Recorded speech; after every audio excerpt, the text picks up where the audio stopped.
আপনারা এখন দেখছেন সনাতন মিডিয়া প্লাস।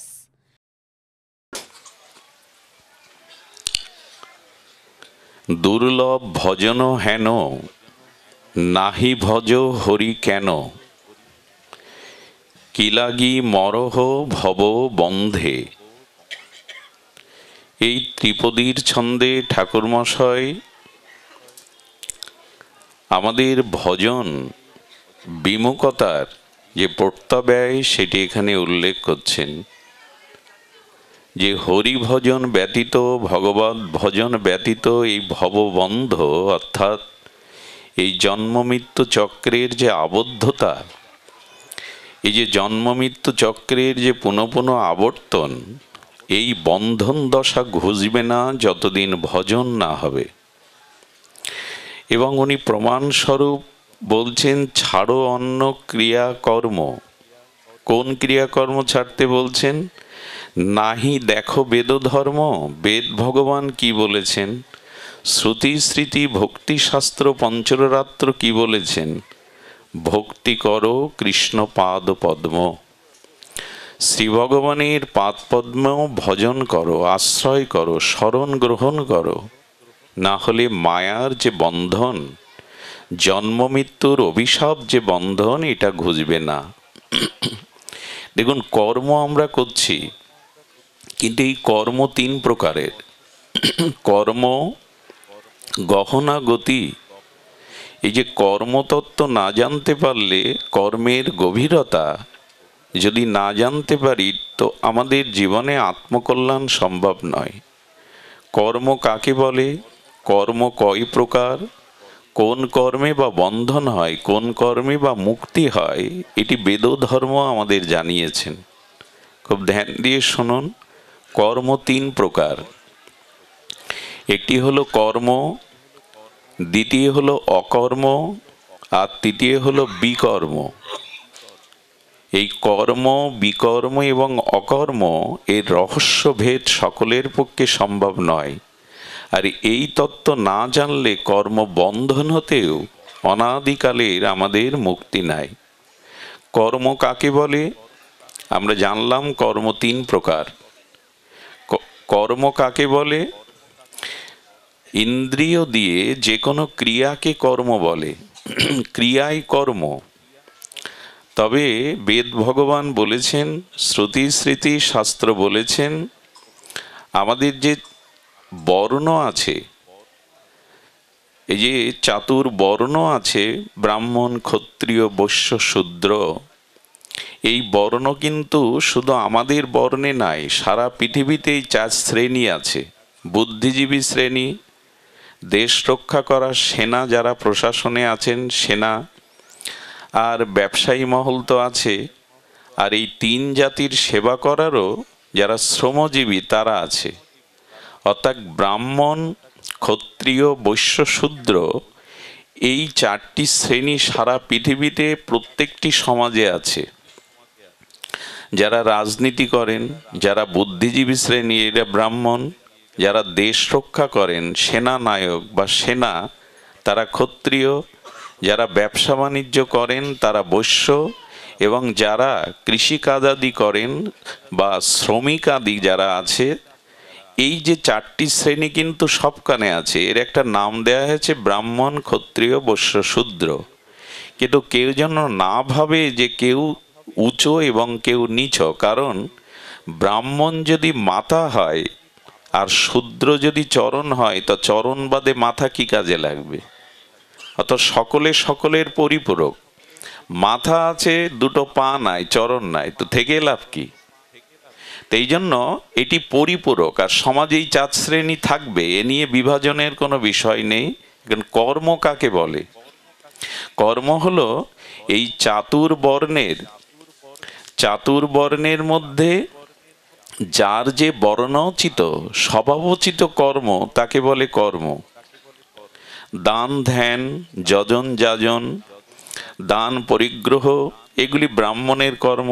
দেশ রক্ষা, এগুলি ক্ষত্রিয়ের কর্ম। ব্যবসা বাণিজ্যাদি দেখা, এগুলো বৈশ্য কর্ম। অন্য তিন জাতির সেবাদি, শ্রম, এগুলো এইভাবে বিভাজন হয়েছে। তো যার যে কর্ম, সেই কর্ম শাস্ত্র অনুযায়ী, এই যে আপনার বর্ণোচিত ধর্ম বা বর্ণাচিত কর্ম পালন করাই হলো কর্ম।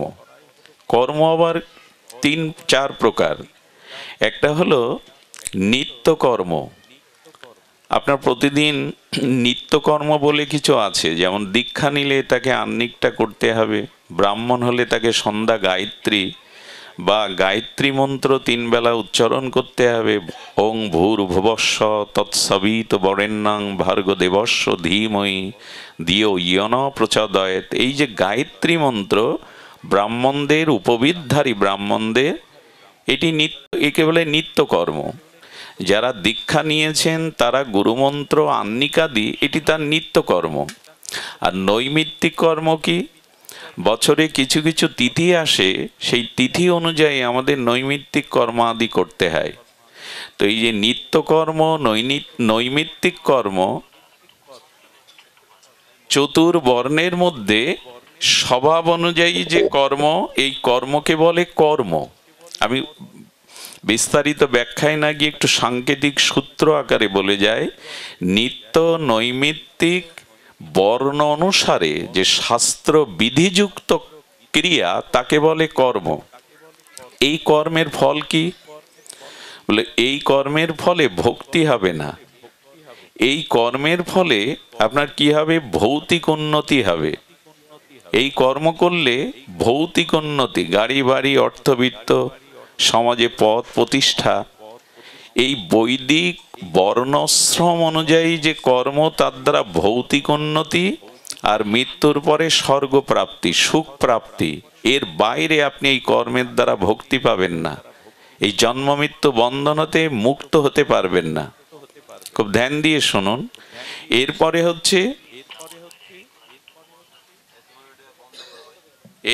হচ্ছে বিকর্ম। আমরা কর্ম জানলাম, আর কর্মের ফল কি জানলাম না? কর্মের দ্বারা এই জড়জাগতিক ভৌতিক উন্নতি হতে পারে, আপনার অর্থান্নতি হতে পারে, সম্পদ বৃদ্ধি হতে পারে, ভৌতিক সুখ হতে পারে, মান সম্মান পদমর্যাদার, মৃত্যুর পরে স্বর্গ সুখ। কিন্তু এর দ্বারা আপনি ভক্তি পাবেন না, কর্ম বন্ধন হতে মুক্তও হতে পারবেন না। একদল আছে ধর্মকর্ম বাদ দাও, কর্ম করো, কিন্তু কোন কর্ম? কর্ম কয় প্রকার, কোন কর্মের দ্বারাই বা ধর্ম সুরক্ষিত, এটা না জেনেই তারা বলিয়া ওড়ায়, আরে ধর্ম রাখো, কর্মই বড়, কর্ম করো।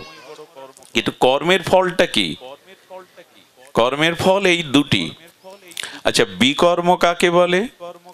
বিকর্ম হলো কিছু মানুষ আছে যে আমি কারো অধীন নই, নিজের স্বভাব স্বেচ্ছাচারিতায় যা কিছু করব, আমার মন যা বলে তাই করব। তোমাকে শাস্ত্র মেনে 4:30 উঠতে হবে, শাস্ত্র মেনে মালা জপ করতে হবে, ওসব তালে আমি নেই। আমার মন যা বলে আমি তাই করব।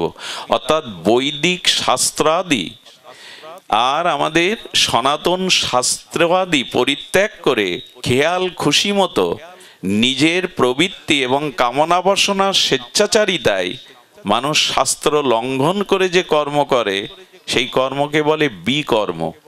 এবং এই কর্মের পরিণতি পতন, স্খলন। এই কর্মের পরিণতি অনাদিকাল এই সংসারের জন্ম মৃত্যু জরাব্যাধি ভোগ করা। কারণ শাস্ত্র কার্যকার্য ব্যবস্থিতি দিয়েছেন।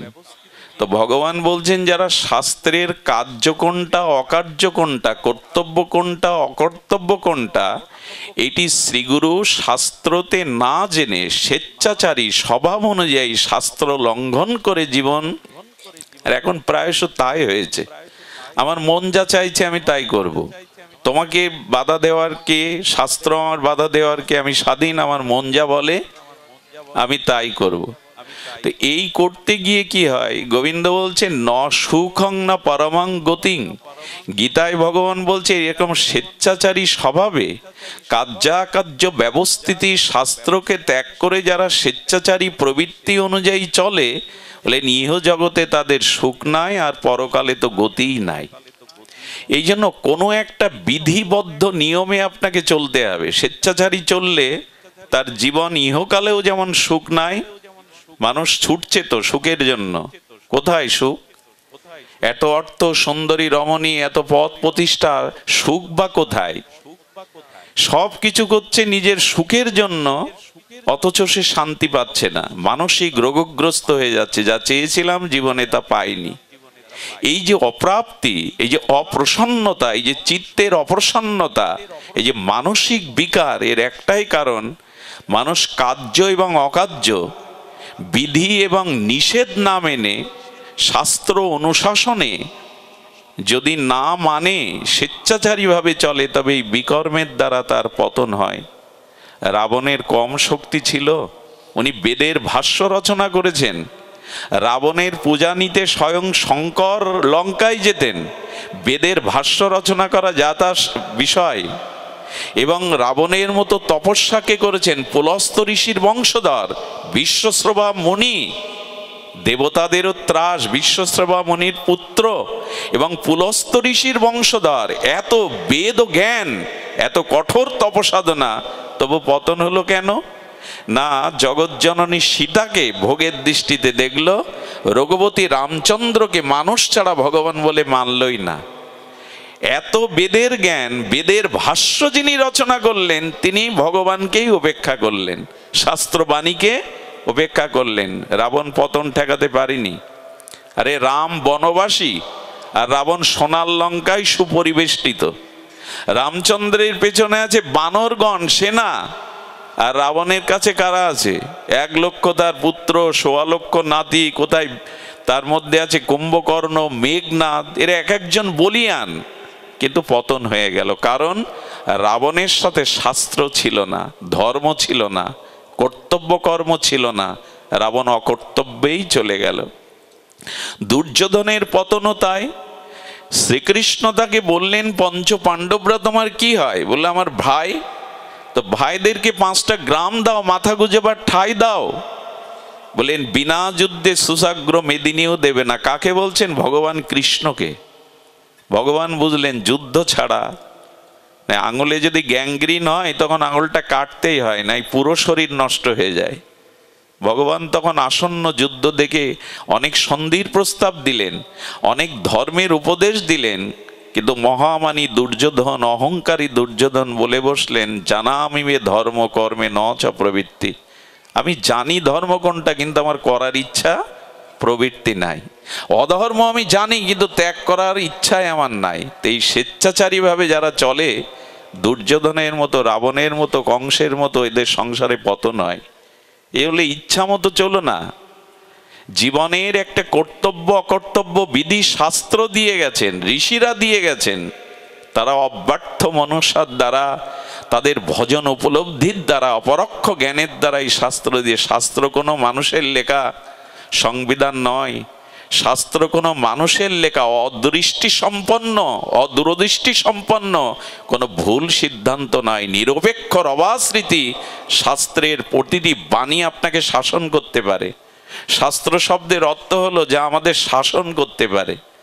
এখন আপনি যদি বলেন আমি শাস্ত্র মানব না, শাস্ত্র আমাকে শাসন করুক দেখি, এই গ্রন্থ গীতা ভাগবত আমাকে কি করে শাসন করবে?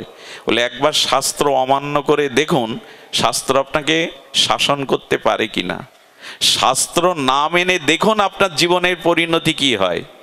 সারা বিশ্বের এত অর্থনৈতিক উন্নতি হচ্ছে, এত শিক্ষা বাড়ছে, এত ডিগ্রি বাড়ছে, কিন্তু মানুষ আজ মানুষ নেই, পশুত্ব বরণ করেছে। সারা পৃথিবীতে অগ্নি দাহ যন্ত্রণা জ্বলছে। এর একটাই কারণ কি? মানুষ শাস্ত্রকেই লঙ্ঘন করে স্বেচ্ছাচারীময় চলছে। এই জন্য বিকর্ম যারা করে তাদের পতন অবশ্যম্ভাবী। বাকি রইল আরেকটি, কর্ম কয় প্রকার? 3 প্রকার। আমরা 2টি বললাম, কর্ম, বিকর্ম, আরেকটি হচ্ছে অকর্ম। এই অকর্ম মানে এটা খুব রহস্যময় একটি কথা ভগবান গীতাতে বলছেন। এই অকর্মকে আবার কর্মযোগ বলে, কর্মযোগ বলে। তো অকর্মকে যোগ বলে কেন? একটু ধ্যান দিয়ে শুনুন। সেটি হলো অকর্ম বলতে অকর্ম, কর্ম করেও কর্মের কোনো ফল আপনাকে ভুগতে হবে না।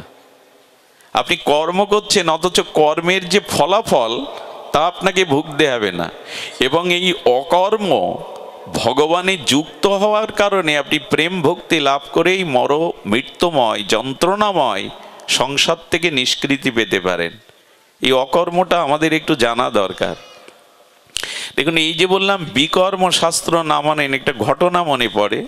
একবার এক রানী, তার বিলাসী জীবনযাপন, তো তিনি রূপো দিয়ে একটা খাট করেছিলেন, মগমলের দামি কাপড় দিয়ে সাজিয়েছেন খাটটা, আর নিষেধ ছিল কোনো কর্মচারী সেবিকা যেন ওই খাটকে স্পর্শ না করে।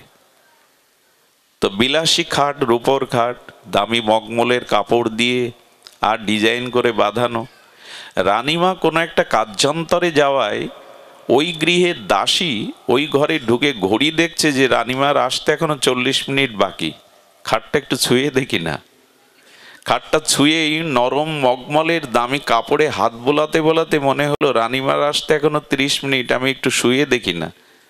আর প্রথম ভোগ মানুষের খুব রুচি হয়, কামনা বাসনা প্রথম যেটা মানুষ ভোগ করে তাতে খুব অধিক রুচি হয়। তো ওই খাটে শোয়াতে ওর ঘুম এসে গেছে। ঘুম আসলে 30 মিনিট পার হয়ে রানীমা এই দৃশ্য দেখে তার সেবকদের ডেকে বললেন, আমার সামনেই 50 ঘা বেত্রাঘাত করো ওকে। 25 ঘা বেত্রাঘাত যখন করা হচ্ছে তখন ও ব্যথার যে বেদনাটা সেটা প্রকাশ করছে, কিন্তু 25 ঘা পরের 25 ঘা বেত্রাঘাত যখন করা হচ্ছে তখন ও হাসছে। রানীমা বলছে, মারা বন্ধ করে জিজ্ঞাসা করো তো হাসছে কেন? তার উত্তর কি দিল জানেন?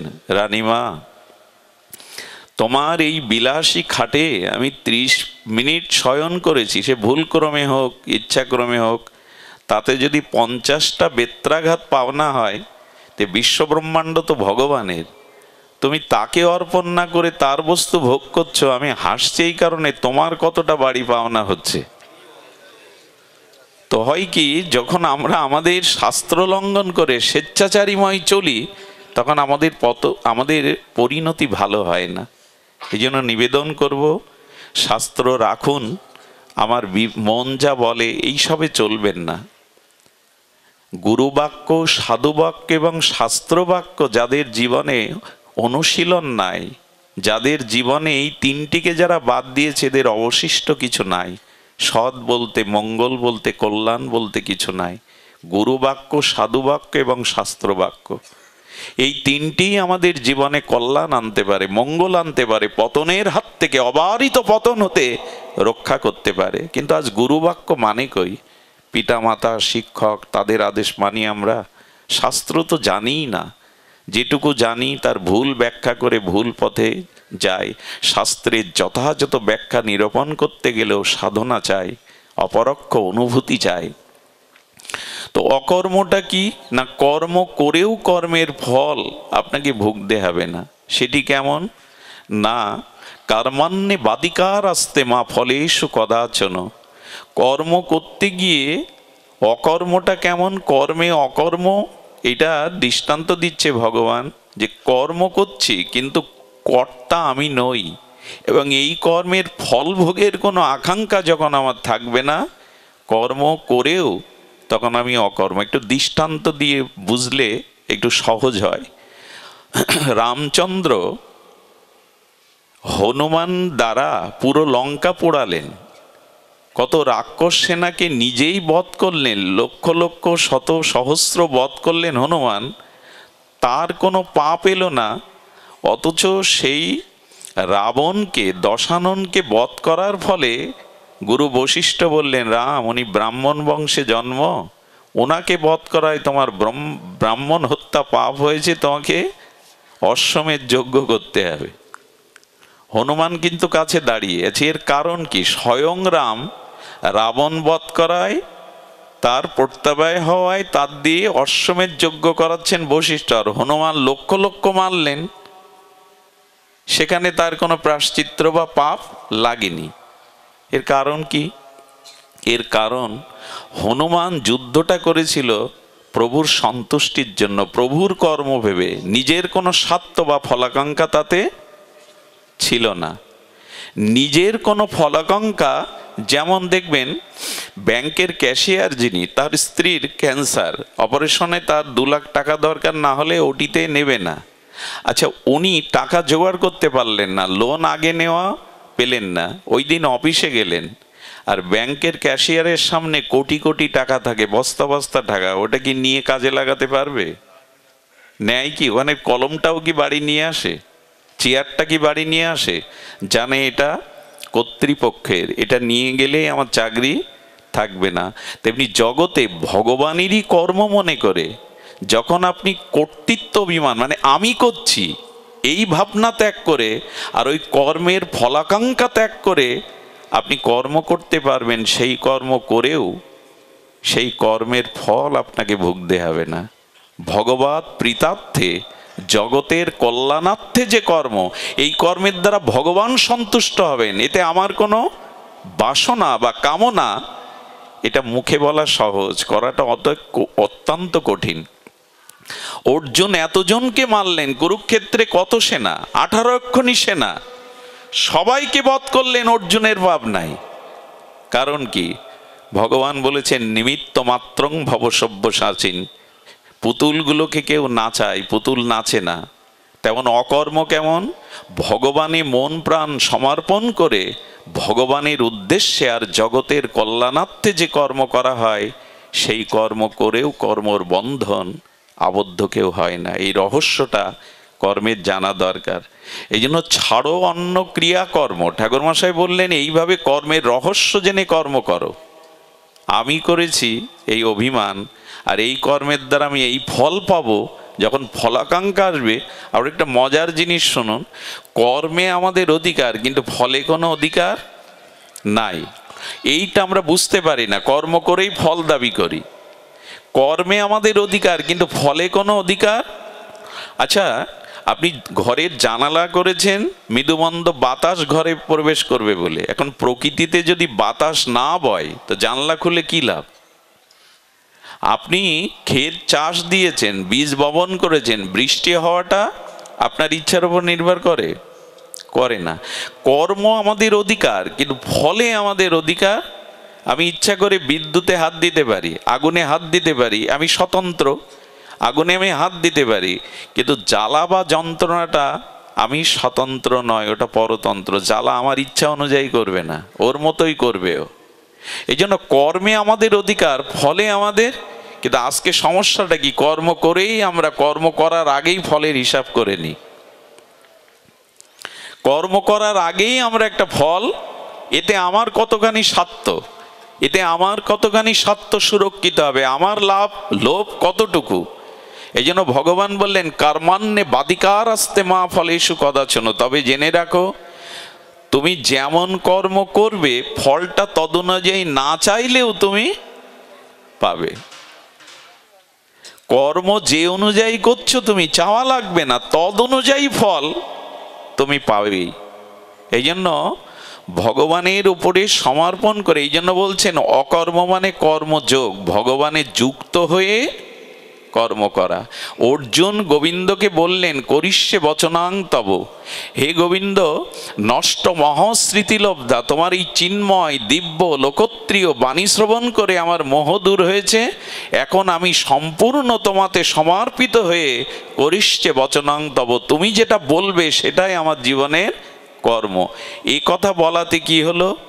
অর্জুন একদিন বলছে, প্রভু সামনে ভীষ্ম, সামনে পিতামহ ভীষ্ম, গুরু দ্রোণ, যদি একটা বাণ আমার বুকে এসে বিঁধে যায়। কৃষ্ণ তখন বলছেন, অর্জুন তুমি সামনে না আমি সামনে? বলে সারথি তো সামনেই থাকে। বললেন জেনে রাখো, যেহেতু তুমি আমাকে সমর্পণ করেছো, যেহেতু জেনে রাখো ভীষ্মের, পিতামহের, দ্রোণাচার্যের বাণ যদি আসে তবে আমি বুক পেতে দেব, তোমার বুকে বিদ্ধে দেব না। কারণ আমাতে তুমি সমর্পণ করেছো, দায়িত্ব আমার। অর্জুন তখন বলে বসছে আবেগে, যদি কখনো একটা তীর এসে বুকে বিঁধে যায় কেশব। গোবিন্দ তখন দুটো হাত অর্জুনের জড়িয়ে ধরে বলেছিলেন, আমি প্রতিজ্ঞা করলাম তোমার আগে আমি জগৎ থেকে অপ্রকাট হব, বিদায় নেব, আমার আগে তোমাকে যেতে দেব না। একথা কৃষ্ণ রেখেছিলেন। তৃতীয় পাণ্ডব অর্জুনের আগেই ভগবান এ পৃথিবী থেকে অপ্রকাট হয়েছিলেন, এ কথা তিনি রেখেছিলেন। এই জন্য তার উপরে সমর্পণ করে ফলের আকাঙ্ক্ষা না করে যদি আপনি কর্ম করতে পারেন লোকের মঙ্গল এই হেতু নিয়ে, কর্ম আপনাকে বাঁধবে না। এই কর্মের দ্বারা আপনি ভক্তি লাভ করে ভগবান। এই জন্য কর্মের রহস্য না জেনে এরকম বলা ঠিক না, আমি ধর্ম মানি না, আমি কর্মই মানি। ধর্ম বড় না, কর্মই বড়। কিন্তু কর্ম কি তার কাছে জিজ্ঞাসা করবেন। এই তিনটে বিভাজন না জানতে পারলে কর্মের রহস্য আমাদের ভেদ হবে না। আমি একটু তাত্ত্বিক কর্মযোগ নিয়ে বললাম। আমাদের প্রতিটা কর্ম যেন গোবিন্দ বলে দিয়েছেন, ভগবান বলে দিয়েছেন, যৎ করোষি যদন্নাসি যজ্জুহৌষি দদাসি যৎ যৎ তপস্যৌষি কন্তেয় তৎকুরুষ মদার প্রণাম।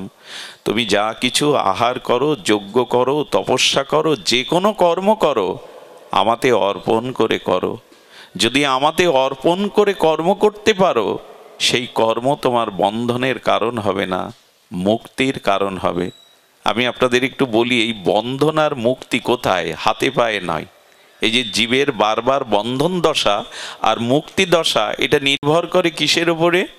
খুব লক্ষ্য করে শুনুন, চোখ কান নাক মুখ হাত পা দেহ নয়। আসলে আমাদের বন্ধন এবং মুক্তির একমাত্র কারণ আমাদের মন। বেদ ভগবান বলেছেন যে বন্ধ মুক্তইব, একমাত্র কারণ হলো মন। এই একটু ধ্যান দিয়ে আপনাদের শুনতে হবে। শীতের রাত, অনেক রাত ও গভীর হচ্ছে। খুব সংক্ষিপ্ত রূপে যদি সারাৎসার আমরা বলি, তবে এইটুকু বলবো, মনই বন্ধন এবং মুক্তির কারণ, অন্য কিছু না। এই চোখ কান নাক মুখ যা দেখছেন, এগুলো দোষী না, দোষী হলো মন। আমি বহুবার চর্চিত এই প্রসঙ্গটি আমি আগেও বলেছি, আপনার দেহ এখানে থাকলে আপনি এখানে নেই, যদি মন এখানে না থাকে। অর্থাৎ আপনার মন যেখানে আপনি সেখানে, আপনার দেহ যেখানে আপনি সেখানে নাই। একবার পরম পুরুষ রামকৃষ্ণ ঠাকুরের কাছে এক বিধবা মা গিয়ে বললেন, বাবা আমি ব্রজে গিয়ে, বৃন্দাবনে গিয়ে ভজন করতে চাই। ঠাকুর তার দূরদৃষ্টি দিয়ে বুঝলেন আর বললেন, তোর সংসারে কে আছে রে মা? বলে, একমাত্র ছেলে। তখন বললে, এক কাজ কর মা, বৃন্দাবনে গেলে তোর ভজন হবে না, কারণ ব্রজে গেলে তোর এই ছেলের কথাই সবসময় স্মরণ হবে। এখন ব্রজে বসে যদি সন্তানের কথাই ভাবতে থাকিস, তোর ব্রজবাস না হয়ে সংসার বাস হবে। এক কাজ কর, বাড়ি ফিরে যা, বাড়ি বসে বসে বৃন্দাবনের চিন্তা কর, লীলা চিন্তা কর, তাহলে বাড়ির মধ্যেই তুই বৃন্দাবন বাড়ি বসেই পাবি। এ কথার অর্থ হলো, আপনার মন যেখানে আপনি সেখানে, দেহ যেখানে সেখানে আপনি নাই। এখানে আপনার দেহ এসছে মানে আপনি আসেননি, যদি আপনার মন এখানে সন্নিবিষ্ট না হয়। এই জন্য মনেই বন্ধন এবং মনেই মুক্তি। আর ভগবানের রহস্য কি জানেন? ভগবান আপনার বাইরের ক্রিয়া দেখে না, ভগবানের লক্ষ্য হলো আপনার মনের দিকে, যে আপনার মন কি চাইছে, আপনার উদ্দেশ্যটা কি। ভগবান কিন্তু আপনার এই যে আমি ব্যাসপীঠে বসেছি, এটা ভগবান দেখবেন না। অর্থাৎ ভগবান ক্রিয়া দেখেন না, ভগবান ভাব দেখেন। কি করেন ভগবান? আপনি কি ক্রিয়া করছেন, এই ক্রিয়াটা ভগবান দেখে না, দেখে কোন ভাবের দ্বারা আপনি এই ক্রিয়া করছেন, কোন ভাবের দ্বারা ক্রিয়া করছেন। আচ্ছা, এখানে একটা হরি মন্দির বানাবেন, তো যারা মজুরি খাটা জন এসে 8টা থেকে 2টো বা 4টে পর্যন্ত কাজ করছে, মজুরি খাটছে, তারা কাজ করছে, আর আপনাদের মতো দুজন সহৃদয় সাধু এসে বলল যে যেহেতু ভগবানের মন্দির, আমরা একটু এখানে বিনা পারিশ্রমিকে একটু শ্রম দেব। আচ্ছা, কাজ তো একই, মাটি তোলা, ইট তোলা। তা যারা দিনমজুর খাটার জন্য, অর্থের জন্য করছে, আর যে সহৃদয় ব্যক্তি এসে ভগবানের মন্দিরের কারণে শ্রম দিচ্ছে নিঃশুল্ক, মানে কোনো অর্থ নেবে না, দুজনের কাজ এক হলে উদ্দেশ্য একই। একই উদ্দেশ্য কেন? কাজ তো একই, সেই ঝুড়ি, সেই ইট, সেই বালি বওয়া। বলি এখানে ভগবান ভাব দেখছে যে একজন অর্থের বিনিময়ে কাজটা করছে, আর একজন ভগবানের মন্দির তৈরি হবে সেবা ভাব নিয়ে কাজটি করছে। তো মনের এই যে ভাব বা উদ্দেশ্য অনুযায়ী আপনার মুক্তি বা বন্ধন হবে। এইগুলি সূক্ষ্মভাবে শাস্ত্রে বলেছেন। দেখুন, আমি বারবার বলেছি এ কথা, উদ্দেশ্যই হলো মূল। উদ্দেশ্য মূল মানে ডাক্তারের হাতের ছুরি আর সন্ত্রাসীর হাতের ছুরি দুটোই ধারালো ছুরি, কিন্তু ক্রিয়া দুই রকম। ডাক্তার ওই ছুরি বুকে বসিয়ে দেয়, হার্ট অপারেশনে তো বুক চিরতে হয়, তো ডাক্তার ওই ছুরি দিয়ে বুক চিরে একজনকে সুস্থ করে। আর সন্ত্রাসী কি করে? ওই ছুরি বুকে বসিয়ে তার ধনসম্পদ কেড়ে নিয়ে তাকে হত্যা করে। বস্তু একই, উদ্দেশ্য অনুযায়ী দুটো ফল। আচ্ছা, সন্ত্রাসী ছুরি দিয়ে মারলো, তাকে ধরতে পারলে ফাঁসি বা জেল হবে। এখন ডাক্তার সর্বতশ্রু চালিয়ে চেষ্টা করলো, তার যতটুকু দায়িত্ব, নৈতিক ডাক্তারের দায়িত্ব, কিন্তু রুগী যদি মারা যায় এজন্য তাকে ফলভোগ করতে হয়, সাজা পেতে হয়। কারণ কি? দুইজনই তো মারা গেল। উদ্দেশ্য দুই রকম। ডাক্তার সর্বোত্তম চেষ্টা করেছিল কিন্তু সে বাঁচেনি। এই জন্য ডাক্তারের জন্য এখানে কোনো সাজার ব্যবস্থা, আইনি ব্যবস্থা নাই। আমাদের এই ছোট ছোট করে যদি কথাগুলো বুঝি, আমাদের ভাবটা আসলে কি, এই ভাব যার যেমন প্রাপ্তিও তার তেমন। এই যে মনের ভাবটা শুদ্ধ না হওয়া পর্যন্ত আমাদের মুক্তি বা কল্যাণ। আজকে আমাদের মনটির ভাবটাই অশুদ্ধ এসে গেছে। এখানে হচ্ছে ভাগবত পাঠ, বাইরে যখন ওই বাজারে, এখানে পাঁপড় ভাজার খাওয়ার জায়গা, এখন বাদাম ভাজা খাওয়ার জায়গা। যজ্ঞের পরের দিন সকালে গিয়ে দেখবেন সব বাদামের টুকরো, খাবারের কাগজ। খাবার তো সারাদিনই পাই আমরা বাড়িতে, তাই না? এখানে কি চুরি ফিতে কেনার জায়গা? নামযজ্ঞের আসরে এসে নখ পালিশ কেনার জায়গা? চুরি ফিতে কেনার জায়গা? কিন্তু ওই দোকানেই তো ভিড় থাকে বেশি, মনোহারি দোকানে। এখানে আসছি, হরিকথা হচ্ছে, সাধুগণ এসছে, কত জন্মের কত অপরাধ পাপে এই জন্ম মৃত্যু চক্রে ভাসছি, অথচ এখানে এসেও সেই বাদাম, সেই পাঁপড়, সেই রাজনৈতিক গল্প, সেই পরস্ত্রীর দিকে কুদৃষ্টি। তো আমাদের গতিটা কি, মনের ভাবটা কি আমাদের? আজকাল পূজা পার্বণ, যাগযজ্ঞের অনুষ্ঠানের বাতাবরণগুলো কেমন রাজসিক হয়ে গেছে, তামসিক হয়ে গেছে। এখানে আসতে হয় কি জন্য? এনজয় করার জন্য, চোখের লালসা মেটানোর জন্য, কিছুটা খাওয়া দাওয়া হইহুল্লোড় করার জন্য। সুধীজন, এই জন্যই তো ভাগবতে আসতে হবে, যে তোমার ভাব অনুযায়ী তোমার প্রাপ্তি। তুমি ভাগবতে আসনি, এখানে এসে মন যদি তোমার অন্যদিকে যায়, তুমি ভাগবতে আসনি, বরঞ্চ এই স্থানকে অপবিত্র করতে এসছে। এর ফল একদিন তোমাকে নিতেই হবে। এই জন্য মানুষের ভাব বা মনের গতি প্রকৃতিকে নির্ণয় করা উচিত। কিন্তু এগুলো তো সাধু কৃপায় জানতে হবে, শাস্ত্র মহিমায় জানতে হবে। উদ্দেশ্যই হলো আমাদের সকল কিছু। দেখবেন ভাব এবং উদ্দেশ্য কত বলবান। খুব মূল্যবান একটা কথা বলছি। দেখুন, স্ত্রীর শরীরে যা যা উপাদান আছে, আমার গর্ভধারিণী মার শরীরে তো তাই আছে, আছে না? একই তো উপাদান দিয়ে গড়া। কিন্তু মাকে স্পর্শ করা আর স্ত্রীকে স্পর্শ করা অনুভূতি কি একরকম হয়? কখনো হয় না। এর কারণ কি? ভাব, মনের গতি প্রকৃতি। হ্যাঁ, প্রিয়াকে চুম্বন করা, নিজের কন্যাকে চুম্বন করা, চুম্বন সামনে তো একই, চুম্বন তো একই, দুটোর ক্রিয়া কি এক? দুটোর ভাব কি এক? পান সামনে দুটোই সমান, মদ্যপান আর দুগ্ধপান। একটা বড় থালায় 2 গ্লাসে দুটোই তরল, পানযোগ্য, একটা মদ একটা দুধ, দুটোর ক্রিয়া কি সমান?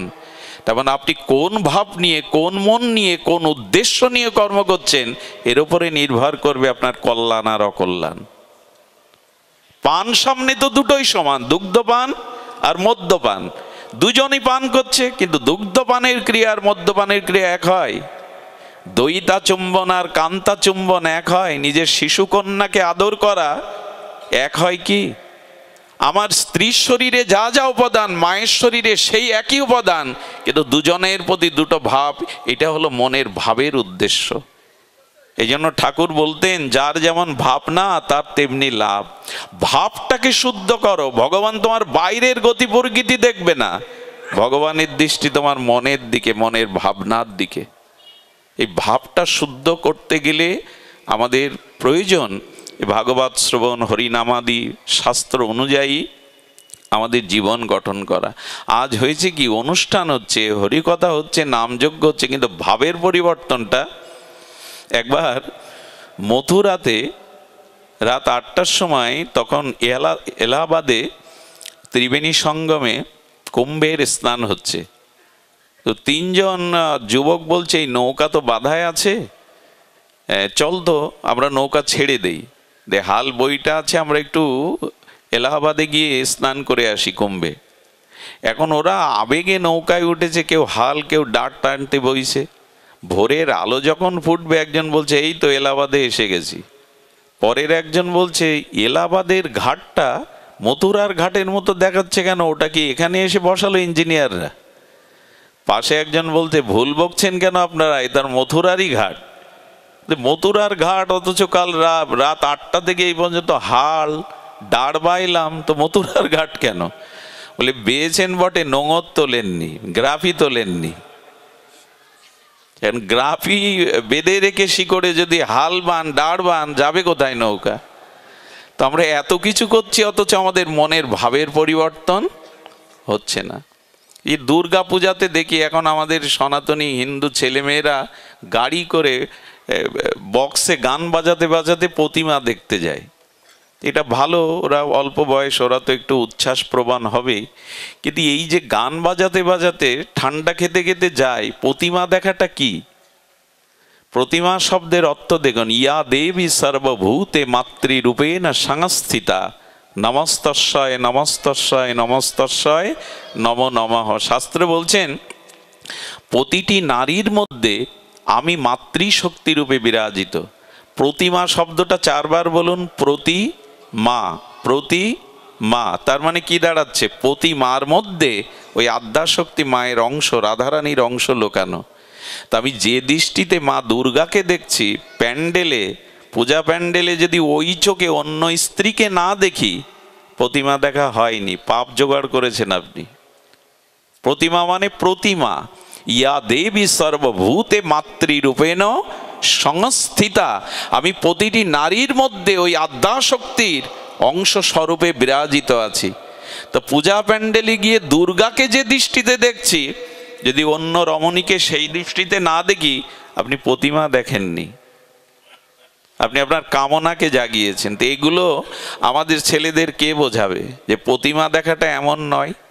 আরও একটা জিনিস শুনুন, দুর্গাকে যারা গিয়ে প্রণাম করে, দুর্গা তাদের প্রণাম নেবে না। কালী মা, জগদ্ধাত্রী মা, মনসা মা, যে মাকেই প্রণাম করেন, আপনার প্রণাম নেবে না যদি গর্ভধারিণীকে আপনি নিত্য প্রণাম না করেন।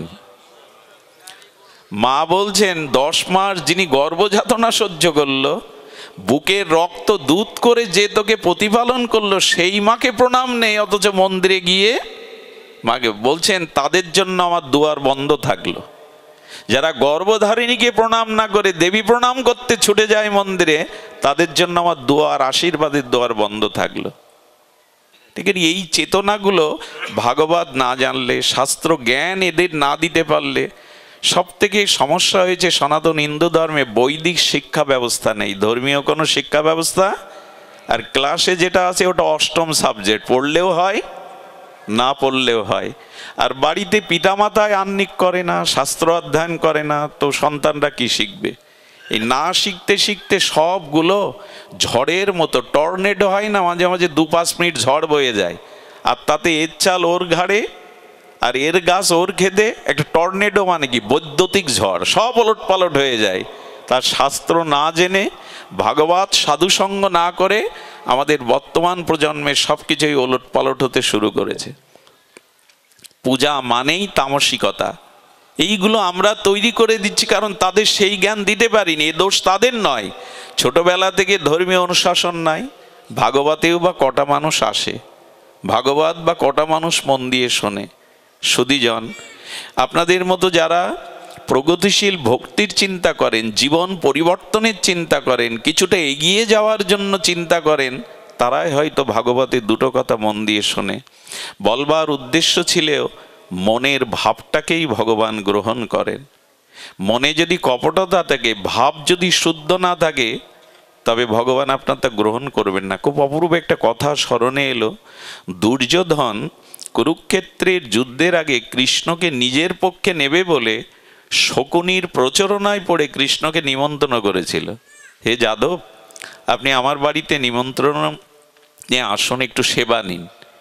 এখন কৃষ্ণ আসলে তাকে 56 ব্যঞ্জন খাইয়ে, লাইট প্যান্ডেল তৈরি করে, তার স্তুতি প্রশংসা করে, তাকে সিংহাসনে বসতে দিয়ে যাতে কৃষ্ণের ক্ষমতাটা নিজের পক্ষে নিতে পারে, এই কপটতা ভাবে, বাইরে ভক্তির ভাব আর ভেতরে কপটতা ভাব নিয়ে তোরণ নির্মাণ করলেন। যেমন মন্ত্রী মহোদয় এলে অনেকগুলো গেট তৈরি করে না, সেই তোরণ সাজিয়েছেন, সমস্ত রাজপ্রাসাদ আলোকসজ্জায় সজ্জিত করেছেন, 56 ব্যঞ্জন রান্না করেছেন। যাদব কৃষ্ণ বসবে বলে সিংহাসনটাও সুন্দর করে পরিপাটি করে সাজিয়েছেন।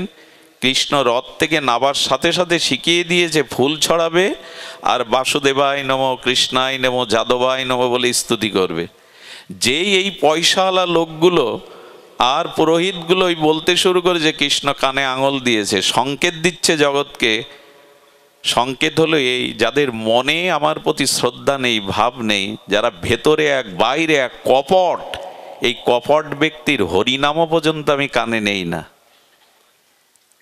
যারা কপট করে, অর্থাৎ উদ্দেশ্য মহৎ নয়, ভাব মহৎ নয়, তাদের নাম আমি শুনি না। কানে আঙুল দিলেন। এরপরে কৃষ্ণ দাঁড়িয়ে, দুর্যোধন বলছে আপনার জন্য সিংহাসন সুরক্ষিত, বসুন আপনি কৃপা করে যাদব। কি বলেছিলেন জানেন? খুব মার্মিক এই কথাগুলো। কৃষ্ণ বললেন আমি সিংহাসনের উপরে কাঁটা দেখতে পাচ্ছি দুর্যোধন, কাঁটার উপরে একটা মানুষ বসে কি করে? ওই কাঁটা তো রাখিনি, নরম মগমল দিয়ে সাজিয়ে রেখেছেন। অর্থাৎ বলতে চাইলেন যার হৃদয়ে অহংকার আছে তার বস্তুর মধ্যেও অহংকারের কাঁটা মিশানো আছে, ওখানে বসা যায় না। এরপরে বললেন যাদব আপনি 56 ব্যঞ্জন একটু তো আহার করুন, এখানে তো একটু বসে আহার করুন, কত কষ্ট করে। এবং শ্রীকৃষ্ণ কিন্তু বেয়াই হতেন দুর্যোধনের। ওনার মেয়ের সাথে শাম্বের বিয়ে হয়, কৃষ্ণের সন্তান শাম্বের সাথে লক্ষণার বিয়ে হয়। একদিক দিয়ে উনি আত্মীয়, কিন্তু ভগবানের চরিত্র দেখুন। কারণ ভগবান তো আপনার বাইরে দেখবে না, সিংহাসনও দেখবে না, 56 ব্যঞ্জনও দেখবে না, আর আপনার আলোকসজ্জা রাজপ্রাসাদও দেখবে না, দেখবে আপনার মন, আপনার ভাব। দুর্যোধন যখন বলছেন দুটো আহার করুন, তখন হেসে কৃষ্ণ বলছেন যে দেখো, আহার করতে গিয়ে দুটো সত্য লাগে। এক হলো যিনি আহার করবেন তার উদরে ক্ষুধা লাগে, আর যিনি সেবাটা দিচ্ছেন তার সেবার ভাব লাগে। তো দুটোই এখানে অভাব। তোমারও যেমন ভেতরে ভাব নেই, কপটতা আছে, আর আমারও উদরে ক্ষুধা নেই। সেই ভগবান পাশে কুড়ে ঘরে বিদুরের বাড়ি গিয়ে 20 বার বলেছে বিদুরানী খুব ক্ষুধা পেয়েছে, কিছু খেতে দাও না। 20 বার বিদুরানী একটা কলার কাঁদি থেকে 1 ছড়া কলা পাকা কেটে এনে ভাবা বেশি কৃষ্ণ আমার বাড়িতে, আরে ভগবান আমার বাড়িতে, এই ভেবে সে কলা ফেলে দিয়ে খোসাই খাওয়ালেন, তাই খাচ্ছেন তিনি। বিদুরের বাড়িতেই রাত কাটালেন ভগবান। কি উদ্দেশ্য? বিদুরের চিত্তে ভাব ছিল, দুর্যোধনের চিত্তে দুর্ভাব ছিল। এখন আপনারাই বিচার করে নিন, ভগবান কার বাড়ি যাবে, কার বস্তু পাবে, কার জায়গায় থাকবে? যার কপটতা নেই, যার মনের ভাব বিশুদ্ধ। এখন বাইরে কর্ম দেখে আমরা বিচার করতে পারি, আমরা ভুলতে পারি, কিন্তু ভগবান আপনার বাইরের সাজগোজ ভাব এগুলি ভুলবেন না। ভগবান দেখবেন আপনার উদ্দেশ্য, আপনার মনের ভাব। এই জন্য যে কোনো কর্ম করুন কপটতা ত্যাগ করে করুন। একটা জিনিস জেনে রাখুন, কপট ব্যক্তির দ্বারা ভগবান কখনো প্রসন্ন হন না। ছাড়ো রে মন কপট চাতুরী, বদনে বলো হরি হরি। আগে কপটতা ছাড়ো। কপট শব্দের অর্থ কি জানেন? আমাদের ঘরের দরজাকে ওকে বলে কপাট। এখন ভেতর থেকে আপনি খিল লাগিয়ে দিলে, তালা লাগিয়ে দিলে কপাট খোলা যাবে বাইরে দিয়ে? তো ভগবান বলছে যে কপট, অর্থাৎ ভেতরে আর বাইরে আর এক, তার ভেতরেও আমি ঢুকতে পারি না। সে তো আগেই খিল দিয়ে রেখেছে, তার ভেতরে আমি যাব কি করে? এই জন্য দয়া করে আমাদের উদ্দেশ্য বা মন, যেন আমরা যে কর্মই করি দুমালা লাভ জপ করুন, একবার ভগবানের নাম হাতে তালি করতাল বাজিয়ে করুন। কিন্তু কি বলবো, হরিদাস ঠাকুর বেনাপোল জঙ্গলের মধ্যে গুফার মধ্যে বসে হরিনাম করছেন। আমার কি মনে হয় জানেন? খুব মূল্যবান কথা। হরিদাস ঠাকুরের সামনে যদি এই মাইক নামর মাইক বস্তুটা দেয়া হতো, এই মাইক বস্তুটা, উনি মাইকে নাম করতেন না। হরিদাস ঠাকুর অন্তত মাইকে নাম করতেন না।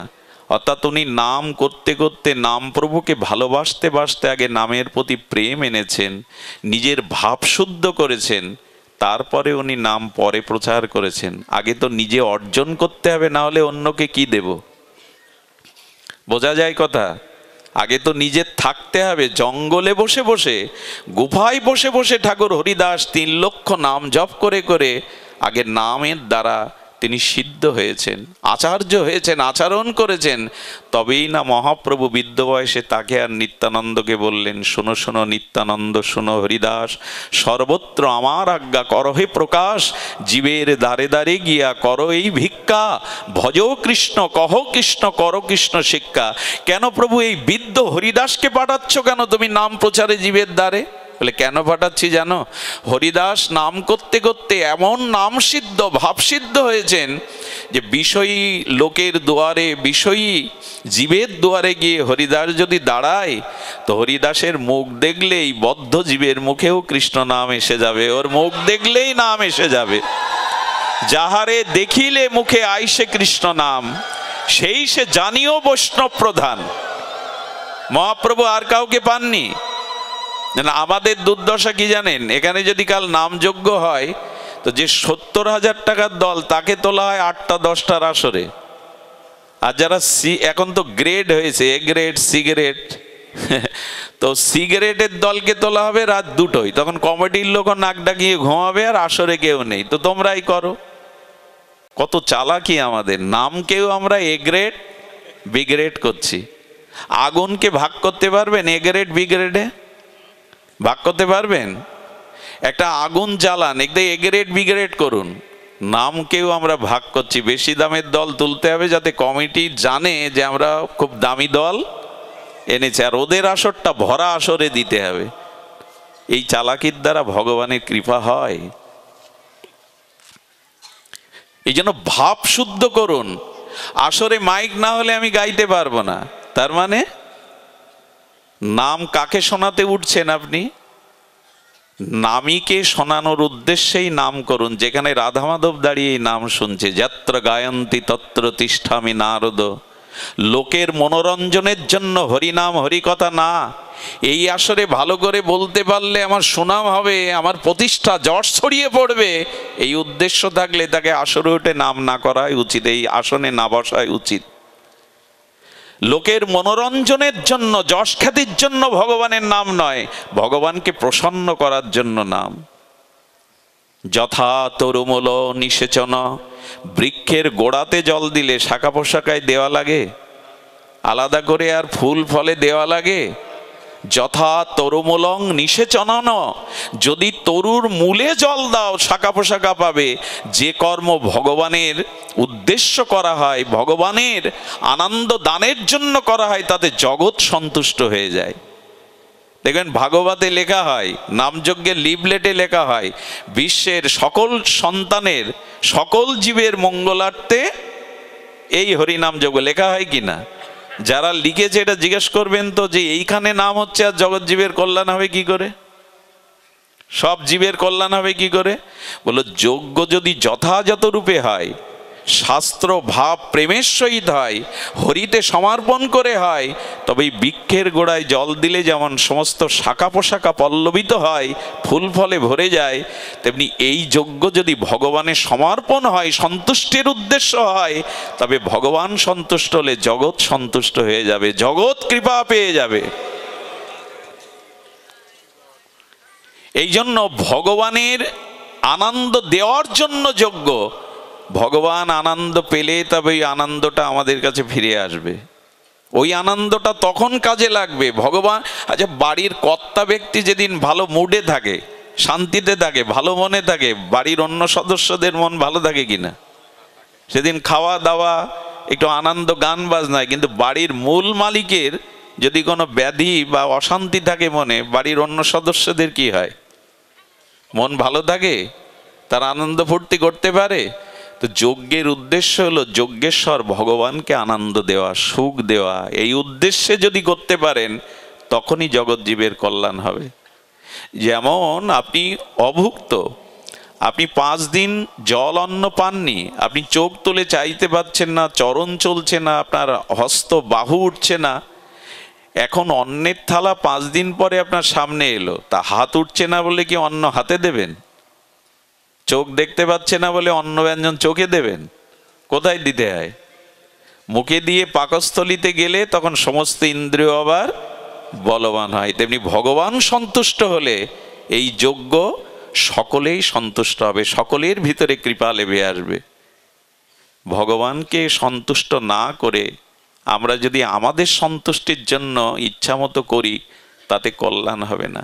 এই জন্য গীতায় বলছেন যে না, য শাস্ত্র মুৎসৃজ্য কাম ও কারতা, কামনা বাসনা স্বেচ্ছাচারীভাবে কিছু করতে যেও না, শাস্ত্রের নির্দেশনায় কর্ম করো। গুরুদেব কেন লাগবে, সাধু কেন লাগবে? তারাই নির্দেশ দিবেন, তারাই শাস্ত্র জানাবেন এইভাবে করতে।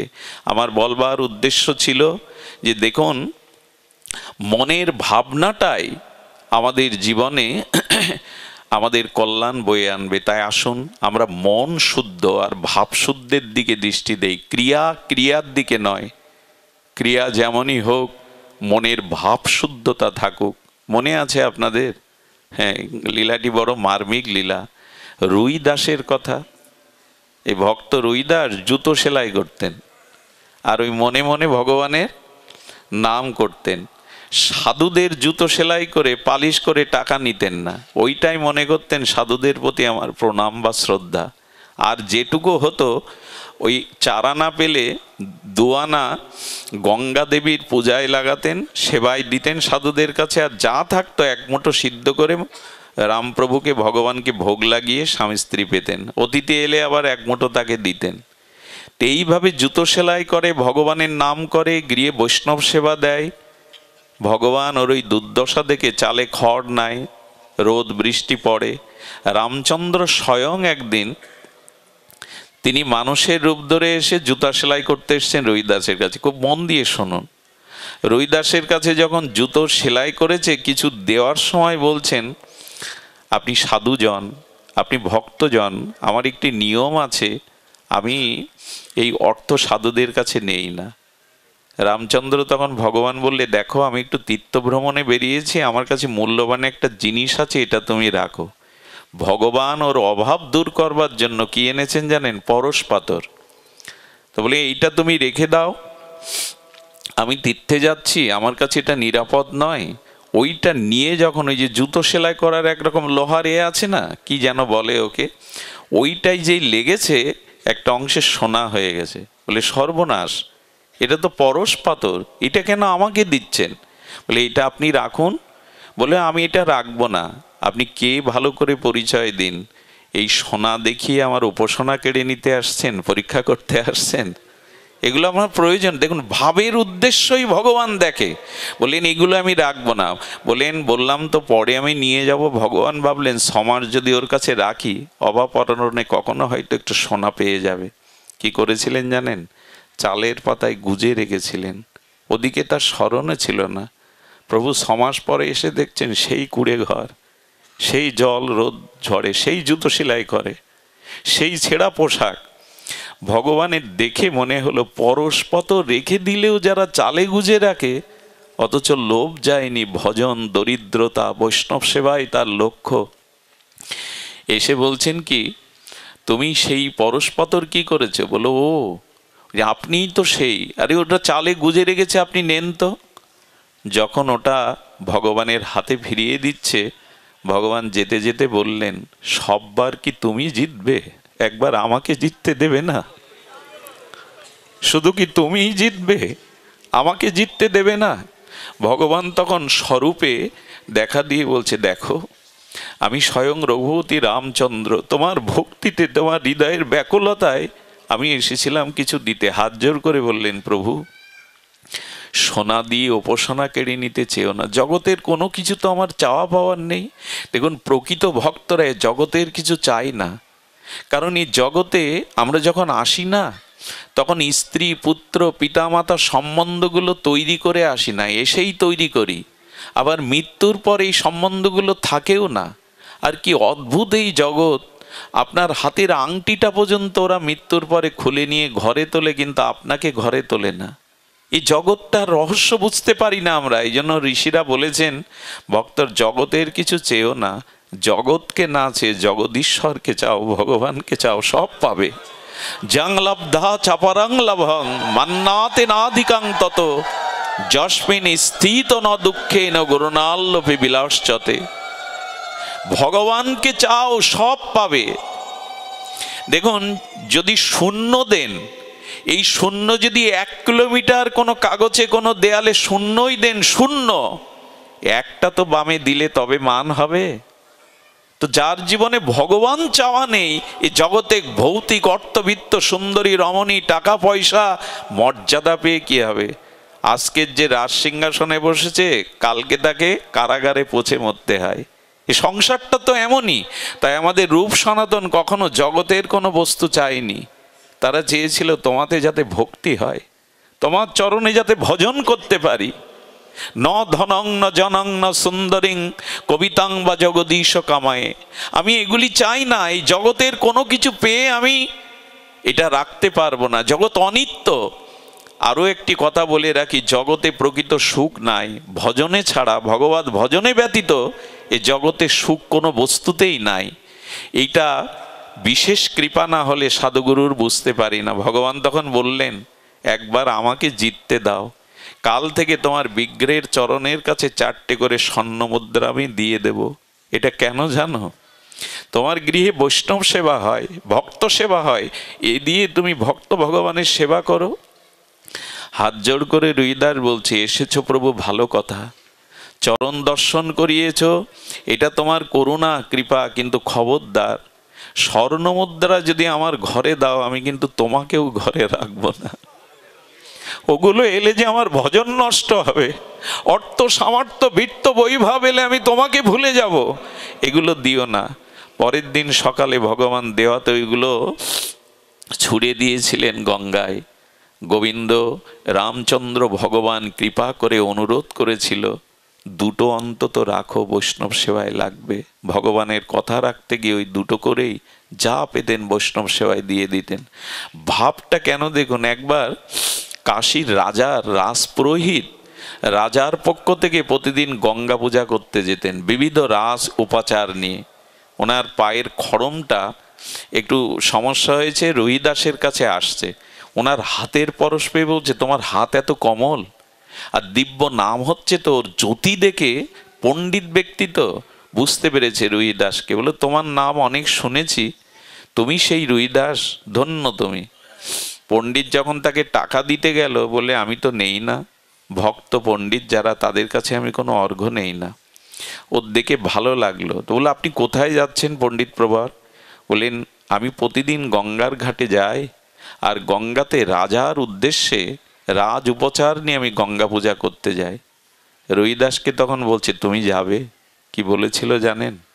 বলেছিল, দেখুন আমি গঙ্গায় যাই না। বলে, কেন যাও না? কাশীতে বাস করো, কাশীর গঙ্গায় যাও না? বলে, যায় না কেন জানেন?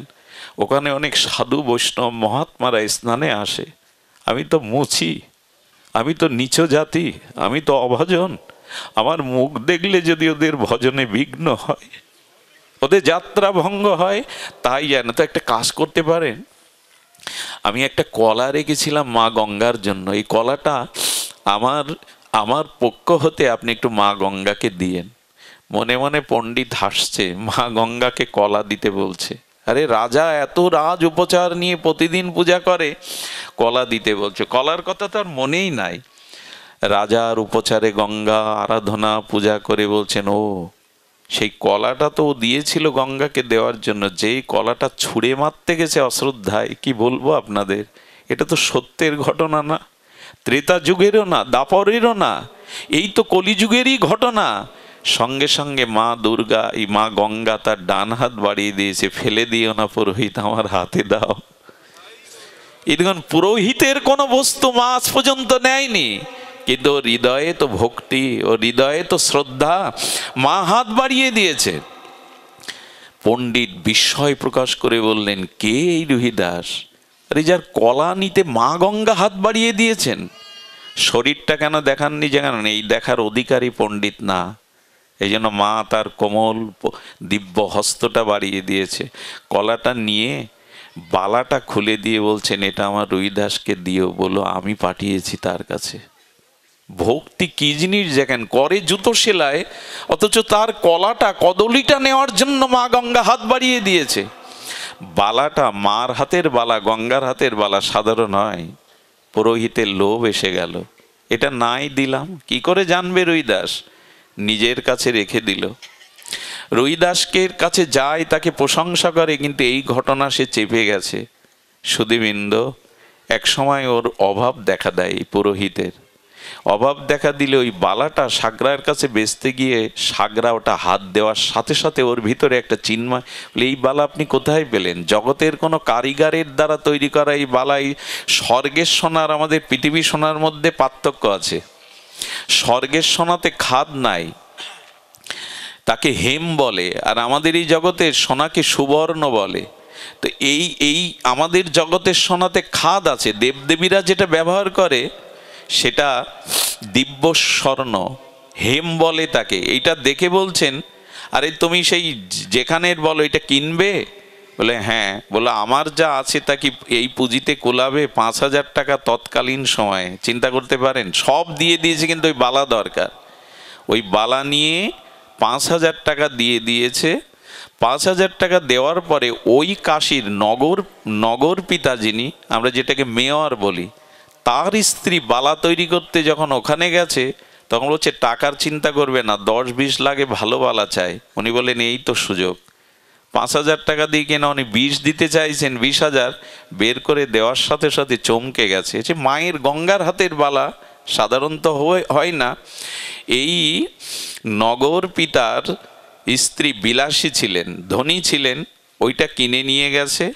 আর মায়েদের একটা স্বভাব হলো, ভালো কিছু অলংকার হলে অন্য কেউ দেখাবার একটা প্রবণতা তার মনে চলে আসে।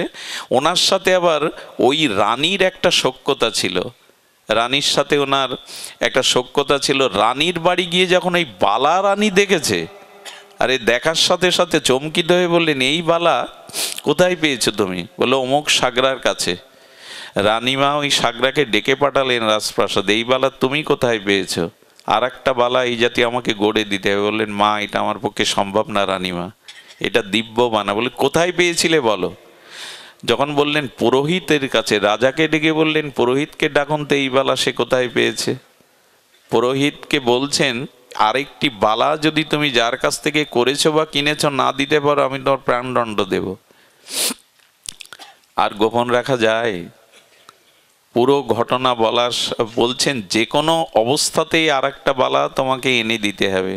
রুইদাসের চরণে এসে পড়েছে, আমার বড় অন্যায় হয়ে গেছে, আমার বড় অন্যায় হয়ে গেছে, ক্ষমা করো আমায়, কিন্তু এখন আমার প্রাণ বাঁচাও, আমার প্রাণ বাঁচাও, কারণ আরেকটি বালা না হলে রাজা আমাকেই মৃত্যুদণ্ড দিয়ে দেবে।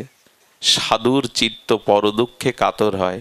বলে একবার আমার সাথে গঙ্গায় চলো। বলে আমি তো অধিকারী নই, তবে আপনি কাঁদবেন না, আপনার ব্যথা দূর করার আমি চেষ্টা করছি। উনি ওই যে চামড়া ভেজায় না, এই চামড়া ভেজানো যেটা থাকে, ওতে স্তব করছেন মাকে। স্তব করতে করতে কি বলবো, গল্প শোনাতে বসিনি আপনাদের। মা আর একটা হাত বাড়িয়ে দিল তার মধ্যে। মন যদি হয় চাঙ্গা, কঠোরিতে গঙ্গা, এরকম একটা প্রবাদ আছে, ওর মধ্যেই গঙ্গা।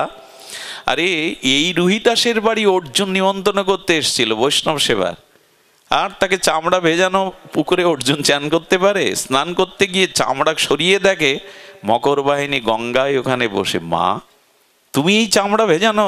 বলে একবারও বলো না, রুইদাসের মালা নেওয়ার জন্য প্রতিদিন আমি অপেক্ষা করি এখানে বসে। ভগবান তো ভক্তির কাছে বস। অহং ভক্ত পরাধীন, আমি সরাট বিভু চৈতন্য সর্বশক্তিমান তত্ত্ব, কিন্তু আমি পরাধীন আমার ভক্তের কাছে, আমি ভক্তের অধীন, আর কারো অধীন নই। রুহিদাসের এই তত্ত্ব জেনে ওই রাজা দীক্ষা নিয়েছিলেন রুহিজারের কাছ থেকে। গঙ্গা কটুরিতে হাত বাড়ায়। এই রাজা এসে বললেন, গুরুদেব শুনেছি চরণামৃত পেলে জীবন ধন্য হয়, কৃপা হয়, আপনি আমাকে একটু চরণামৃত দিন। উনি তখন ধ্যানে ছিলেন, জুতো সেলাই করছেন আর ধ্যানের মধ্যে ভগবানকে স্মরণ করছে। ওই ধ্যানস্থ মনে গোবিন্দের চরণ বিধৌত চরণামৃত মনে করে ওই চামড়া ভেজানো জল ওর হাতে দিয়ে দিলেন। আচ্ছা, যত হোক রাজা তো তার সংস্কারে বাঁধে না। রাজা তখন কি করলেন জানেন? ওই চামড়া ভেজানো জল পান করবেন কি, উনি কোডের পকেটের মধ্যে, এটা আবার ফেলে দিলে অন্যায় হবে, ওনার শ্রী গুরুদেব কোডে রেখে দিলেন। বাড়ি এসে দেখে কোডের কোনাতে না দাগ হয়েছে। রাজার কোডে দাগ থাকলে মানায়? উনি ধোবাকে ডেকে বললেন, এটা যেভাবে হোক কেচে পরিষ্কার করে দাও। কি বলবো, ভক্তির মহিমা, ভাবের মহিমা দেখুন। রুহিদাস বসে আছে কোথায়, ওইটা কাস্তে কাস্তে যখন রাজার আজ্ঞা পালন করবার জন্য কাস্তে কাস্তে দাগ তুলতে পারছে না, তখন ওটা সাবান দিয়ে আর একটু জল দিয়ে ভিজিয়ে দাঁত দিয়ে চুষে তুলতে গেছে দাগটা। যেই চোষণ করতে গেছে, ওই চরণামৃতের এমন মহিমা, ওর মধ্যেই ভাগবত ভাবের বিকার ঘটে গেছে, অষ্টসাত্ত্বিক বিকার। কখনো কাঁদে, কখনো হাসে, কখনো গড়াগড়ি যায়, কখনো ভাগবত স্তুতি করতে শুরু করে। এই ভাব দেখে বলল মনে উন্মাদ হয়ে গেছে, পাগল হয়ে গেছে। কখনো কাঁদে, কখনো হাসে, কখনো গড়াগড়ি যায়, কখনো ভাগবতের স্তুতি, অথচ লেখাপড়াই জানে না ধোপা। রাজার কাছে সংবাদ গেল। রাজার কাছে গিয়ে বলল, আমি লেখাপড়া জানি না, আমি সাধন ভজনও কিছু জানি না, কিন্তু আপনার কোডের কোনায় দাগে এমন কি আছে বলতে পারেন? কিসের দাগ? ওটা চোষণ করতে গিয়ে সেখান থেকে আমার এই ভাব দেখা দিয়েছে। রাজার বুঝতে আর বাকি রইল না। পরে গিয়ে আর একদিন চেয়েছিলেন, গুরুদেব একটু চরণামৃত কৃপা করে দিন। হেসে রুহিদাস বলেছিল, ওই চরণামৃত জীবনে দ্বিতীয়বার আর তুমি পাবে না। এই যে ভাবটাই হলো মূল। উনি মনে করেছেন চামড়া ভেজানো, আরে জল। আমি বলতে চেয়েছিলাম আপনার মনের ভাব অনুযায়ী ভগবান আপনাকে কৃপা করবেন। এই জন্য বাইরের দেখাবার কিছু নেই, বাইরের ক্রিয়াতে ভগবানকে ভোলানো যাবে না। মনের শুদ্ধ ভাবকেই ভগবান গ্রহণ করেন। ছোট্ট একটা লীলা বলি, আর এই ভাবটা আসবে সরলতা দ্বারা। কিসের দ্বারা? এই জন্য বললেন, ভক্তি করো কৃষ্ণ পাদ পদ্মে, ছাড়ো অন্য ক্রিয়াকর্ম, নাহি দেখো বেদ ধর্ম। দেখো, নিয়মের থেকে ভগবানের ভক্তি বড়, ভাবই বড়। কি বলবো আপনাদের, এই ভাবের কথা শুনলে অবাক হয়ে যেতে হয়, যদিও এর অধিকারী আমরা না, তবু শুনুন। মনে আছে বামা খেপার কথা? তারাপীঠে বাবা খামা বড় হয়েছে, কিন্তু মা তারাকে সে বড় মা বলে ডাকে। এই জন্য মাঝে মাঝে উনি তো আত্মভোলা, মন্দিরেই একদিন প্রস্রাব করে দিয়েছেন, মার মন্দিরেই। কমিটির লোকজন ডেকে পরের দিন ঘাট ধাক্কা দিয়ে বের করে দিয়েছে। উন্মাদ পাগল, মার মন্দিরে যে প্রস্রাব করে তাকে দিয়ে তারাপীঠের পূজা। 3 দিন বামা পড়েছিল, ও মা, মারে আমি তো তোকে বড় মা মনে করি, মায়ের কোলে সন্তান বুঝি প্রস্রাব করে না, তাতে মা বুঝি অপরাধ নেয়? 3 দিন না খেয়ে পড়েছিল। কি বলবো, মার মন্দিরে ভোগ হয়েছে, কিন্তু 3 দিন মা গ্রহণ করেনি। পূজারীকে স্বপ্ন দেখালো, আমাকে কেন না খাইয়ে রেখেছিস 3 দিন? বলে, মা তোমার ভোগ রাখতে হচ্ছে প্রতিদিন। বলেন, আমার বাবা যে 3 দিন খায়নি, আমার বাবা না খেলে তো আমি খাবো না। বললেন, মা ও তোমার মন্দিরেই প্রস্রাব করে দিয়েছে, এটা শাস্ত্রবিধি নয়। তারা মা সেদিন বলেছিল, মায়ের কোলে সন্তান প্রস্রাব করলে মা অপবিত্র হয় না, অবগুণ নেয় না সন্তানের। সেই দিন থেকে কি নিয়ম জানেন? আগে বামার ভোগ হবে, তারপরে মায়ের ভোগ হয়। এখনো তারাপীঠে ওই নিয়ম, আগে বামার ভোগ হবে, ওই ভোগটা মাকে নিবেদন করা হয়। এগুলো কি ব্যাখ্যা দিয়ে বোঝাবার কথা? ভাবটা চাই। ও মনে করে তারা মা আমার মাই, বড় মা, এই রূপেই তাকে দেখতেন। শিশু সুলভ তার ভাব ছিল। এখানে বারবার যে কথাটি আমি প্রতিপাদন করবার চেষ্টা পাচ্ছি, সেটা হলো অন্তরের ভাবটাকেই শুদ্ধ করতে হবে। ভগবান ভাবগ্রাহী জনার্দন, বস্তুগ্রাহী নয়। তিনি অন্তরের ভাব দেখেই কৃপা করেন। যার যত হৃদয় শুদ্ধ আর যার যত নিষ্কপট হৃদয়, সরল হৃদয়, ভগবান তাকেই কে করে। ছোট্ট একটা মহারাষ্ট্রের ঘটনা শুনুন। এটা বলেই আমি পাঠ রাখছি, বড় অপূর্ব। যতবার বলেছি এই ঘটনা, ততবার হৃদয়টা দ্রবীভূত হয়। এক ধনী পরিবারে, মধ্যবিত্ত পরিবারে, ধনী নয়, একটা শিশুর জন্ম হলো। শিশুটা জন্মাবার সাথে সাথে সকলের আনন্দ ধরে না, কিন্তু যত বয়স বাড়তে লাগলো, তার ক্রিয়াতে সবাই অসন্তুষ্ট হতে লাগলো। কেন জানেন? কিছু মানুষ আছে জগতে অত্যন্ত বেশি খায় মানে আহার করে। তো ও 4-5 জনের আহার একাই করতো। এখন সংসারের একটা নিয়ম কি জানেন? কম আহার করলেও জ্বালা, বেশি আহার করলেও সমস্যা। এখন ওর স্বভাব হলো ওর রাক্ষসে ক্ষুধা, ও 4-5 জনের খাদ্য একা খায়। বাবা মা যতদিন বেঁচে ছিল খাদ্য জুগিয়েছে, কিন্তু বাবা মা মারার পরে বড় দাদা বৌদিরা ভাই ছাই দিতে লাগলো ভাতে। ওকে কে খাওয়াবে? আর আত্মভোলা, কাজকর্মও জানে না, লেখাপড়াও তো শেখেনি, সরল, খুবই সরল। আর এই সরলতাই যখন কাজকর্ম লেখাপড়া জানা না, তাকে বসে বসে কে খেতে দেবে? একদিন বড় দাদা বৌদিরা মিলে ভাতে ছাই দিতে দিতে গলা ধাক্কা দিয়ে দিল। এক রাম মন্দিরে বসে বসে তুলসী তলায় কাঁদছে, ফুপিয়ে ফুপিয়ে কাঁদছে। যারা সরল হয় তাদের কান্না খুব মর্মবেদী হয়। এবার সরল ব্যক্তি যখন কাঁদে না, যেমন শিশু কাঁদলে পাশের বাড়ির শত্রুদেরও মন বিগলিত হয়। দেখো তো শিশুটা কাঁদছে কেন? অথচ ওদের সর্বনাশের চিন্তা করে, কিন্তু বাড়ি যদি মধ্যরাত্রে কোনো শিশু কাঁদে, শত্রুরও মন বিগলিত হয়ে যায়। সরল ব্যক্তি যখন কাঁদে তখন ভগবানেরও আসন টলে যায়।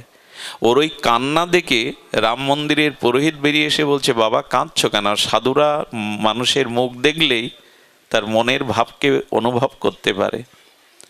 বললেন, বাবা বড় ক্ষুধা লেগেছে, দুটো খেতে দেবে? এই কথা শুনেই ওনার মন বিগল। এইভাবে তো কেউ বলে না, তুমি ক্ষুধায় কাঁদছো? বলে, হ্যাঁ আমার বড় ক্ষুধা, আমি সহ্য করতে পারি না। ওনার ওই সহজ সরল মুখখানা দেখে উনি পাত পেতে নিজে হাতে প্রসাদ দিয়ে বললেন, এক কাজ করো, কোথাও যখন যাওয়ার জায়গা নেই এই মন্দিরে থাকো, 5 বার না 7 বার না, যতবার চাইবে এখানে প্রসাদ পাবে, আর একটু রাম রাম করো। বলে, বাবা আমি কাজ করতে পারি না, ক্ষুধা সহ্য করতে পারি না। বললো, তুমি এখানে থাকো, তুমি যতবার চাইবে আমাকে বলবে, খেতে দেব। 15 দিন মনের আনন্দে 5-7 বার পায়। আর বাবা বলে, একটু রাম রাম করো, শুধু শুধু বসে থাকবে? জয় সিয়ারাম জয় সিয়ারাম করে। একদিন সকালে উঠে 9টার সময় দেখে হাঁড়ি জ্বলছে না, মানে রান্নার হচ্ছে না। দৌড়ে গিয়ে বলছে, বাবা ক্ষুধায় কাতর, আমি ক্ষুধা সহ্য করতে পারি না, আজকে রান্নাঘরে হাঁড়ি জ্বলছে না কেন? বলে, পাগল, আজ তো একাদশী, একাদশীতেই মন্দিরে সবাই নিরম্ব উপবাস করে, হাঁড়ি জ্বলে না সারাদিন সারা রাত। কিছুক্ষণ পরে বলছে, বাবা না খেলে আমি মরেই যাব, বাবা আমাকে দয়া করে আপনি না খেতে দিলে আমি কিন্তু আপনার সামনে মরেই যাব। বাবা বলছেন, একাদশীতেও তোর এই ভাব, তো যা। উনি সেবককে বলে দিলেন, 1 কেজি আটা, একটু আলু, একটু ঘি দিয়ে দাও। আর শোন, এখানে রান্না করা যাবে না, নদীর ধারে গিয়ে পাত্র নিয়ে যা, আর জঙ্গলের কাঠ কুড়িয়ে রান্না করে কদলি পাতায় একটা তুলসী দিয়ে রামচন্দ্রকে নিবেদন করে প্রভু পেলে তাই পাবি, খবরদার। সরল তো, গুরুদেবের ওই কথাটা মনে আছে যে রামচন্দ্রকে নিবেদন করে তবে পাবি। হাত পা পুড়িয়ে কাঠ দিয়ে যাই সিদ্ধ করে কলা পাতায় ঢেলে দিয়েছে। সত্য ঘটনা শুনুন, সরলতার কি মহিমা, ভাবের কি মহিমা। কলা পাতায় দিয়ে, তুলসী পাতায় দিয়ে বলছে, গুরুদেব বলেছিল প্রভু না পেলে পাবে না। রুটি সবজি দিয়ে বলছে, প্রভু আমি তো মন্ত্র জানি না, আমি তো কোনো আচরণ জানি না, তবে প্রভু দেরি করো না, আমি ক্ষুধা সহ্য করতে পারি না। এই কথাটা রামচন্দ্রের হৃদয়ে খুব লেগে গেছে। প্রভু তুমি দেরি করো না, কারণ ক্ষুধা আমি সহ্য করতে, দেখুন কোনো মন্ত্র নেই, কিছু নেই, কিন্তু হৃদয় সরল ভাব দশা দেখে রামচন্দ্রের চোখে জল। লক্ষণ বলছে, প্রভু কোনো ভক্তের লীলা দেখে কাঁদছেন? বলে, দেখো কি সরল, ভোগের থালা দিয়ে আর বলছে, প্রভু তুমি দেরি করো না, আমি ক্ষুধা সহ্য করতে পারি না, তুমি তাড়াতাড়ি এসো, আমি মন্ত্র জানি না, তুমি তাড়াতাড়ি এসো। লক্ষণ বলছেন, এই বাবা কথা বলো না এখানে। লক্ষণ বলছেন, প্রভু দয়া করে ওই ভক্তকে দেখবার একটু ইচ্ছা যাচ্ছে, চলো তোমার সাথে আমি যাই। রাম আর লক্ষণ এসে উপস্থিত, প্রভুকে দেখে আনন্দে বলছেন, প্রভু এলে, তবে এত দেরি করলে কেন? তুমি জানো তো আমি ক্ষুধা সহ্য করতে পারি না। রাম হাসছে, একদিকে চোখে জল, ঠোঁটের কোণে স্মৃত হাসি। হ্যাঁ, হঠাৎ লক্ষণের দিকে তাকিয়ে ওর মুখ আবার বেজার কালো হয়ে গেছে। লক্ষণ বুঝতে পেরেছে। লক্ষণ বলছে, আমাকে দেখে সন্তুষ্ট হওনি তুমি? আমি প্রভুর ভ্রাতা দাস লক্ষণ। বললেন, প্রভুর দিকে তাকিয়ে বলছে, প্রভু গুরুদেব বলেছিল ভগবান একজন, এখন দেখছি 2 জন, আমার তো কম পড়বে প্রভু। গুরুদেব বলেছিল একজন প্রভুকে দিয়ে পাশ, এখন দেখছি ভগবান দুইজন, অবিকল তোমার মতো দেখতে। লক্ষণেরও হাসি পেয়েছে, বলে প্রভু তোমার এমন ভক্ত আছে জগতে, এইটাই ভালোবাসে ভগবান। রাম বললেন কম পড়বে না, তুমি আমার হাতে তুলসী পাতাটা দাও, তুমি পেয়ে নাও, তোমার পাওয়া আমি দাঁড়িয়ে দেখছি। এই জগতেরই ঘটে যাওয়া এই ঘটনাগুলো জানান দেয় ভাবগ্রাহী ভগবান। ও পাওয়ার পরে প্রভুকে প্রণাম করে বলছে প্রভু, প্রভু বলছে এবার আসি। বলে শোনো প্রভু, আগামী একাদশীতে যেন খুব দেরি করো না, ডাকলেই আসবে, তুমি তো জানো আমি ক্ষুধা সহ্য করতে পারি না। প্রভু আর এক পা যেতে যেতে বলছে প্রভু আর একটা কথা, আচ্ছা আগামী দিন কজন আসবে একটু বলে যাও না। প্রভুর হাসি পাচ্ছে, আনন্দে প্রভু বললেন তোমার চিন্তা নেই, আসবো। এই ফিরে গিয়ে সীতামাকে ঘটনা রামচন্দ্র রঘুপতি বলেছিলেন। সীতামা বলে আগামী দিন আমাকেও নেবে, এমন ভক্তকে আমাকেও একটু দেখতে ইচ্ছা করছে কেমন। পরের দিন একাদশীতে গুরুদেবকে বলছে গুরুদেব আর একটু বাড়িয়ে দিন, 1 কেজি দিয়েছেন তো, আপনি বলেছিলেন ভগবান একজন, এলো দুইজন, আবার যদি বেশি এসে পড়ে। গুরুদেব ভাবছেন ওকে বোকা পেয়ে ওর মতো বোকাকেও ভাগ বসাচ্ছে ওতে, তা দিয়ে দাও, ও তো শুনবে না। 2 কেজি আটা দিয়ে দাও, আলু দিয়ে দাও, একটু ঘি দিয়ে দাও। আবার সেই রান্না, আবার সেই তুলসী পাতা, আবার সেই আহ্বান, প্রভু গতদিন তো বলে রেখেছিলাম আমি ক্ষুধা সহ্য করতে পারি না, প্রভু চলে এসো। মা সীতাকে নিয়েই উপস্থিত, আবার ওর মন খারাপ। বলে প্রভু দিনে দিনে বাড়ছে, আর একজন এসেছে। হ্যাঁ, বললেন তোমার চিন্তা নেই, তুমি পাও। ওকে পাওয়ালেন, প্রভু তুলসী পাতা নিলেন, একে পাওয়ানোর পরে বলছেন প্রভু দিন দিন বাড়ছে সংখ্যা, তুমি আজ কথা রেখেছো চলে এসছো, তা একটু ঠিক করে বলো তো কজন তোমার পরিবারে। 1-1 করে বাড়ছে। মা সীতা আনন্দ পাচ্ছেন, বললেন বাবা চিন্তা নেই, তুমি তোমার মতোই এনো। পরে আসলে ঈশ্বর দর্শন হলে তার চোখের ভাষা বদলে যায়, তার দেহে অন্যরকম একটা ক্রিয়া প্রতিক্রিয়া। গুরুদেব দেখছে ও তো আগের মতো নাই, এত নির্মল, এত জ্যোতি, ওর চোখের ভাষা বদলে গেছে। বললো কারা পায় তোর কাছে এসে? বলে আপনারই কৃপা, আপনিই তো জানিয়ে দিয়েছেন প্রভু আসে, লক্ষণ ঠাকুর আসে, মা সীতাও এসেছিল। গুরুদেব ভাবলেন কিছু ঘটে গেল না তো, কিছু ঘটলো না তো, একটু দেখা দরকার। ওকে চাল, ওকে ঘি, আটা, সবজি, আলু দিয়ে গুরুদেব পিছু নিয়েছে। সেদিন কি করেছে জানেন? সেদিন ওইগুলো সামনে রেখে আর রান্না করেনি, ও ভগবানকে ডাকতে শুরু করেছে চোখের জলে, প্রভু এসো।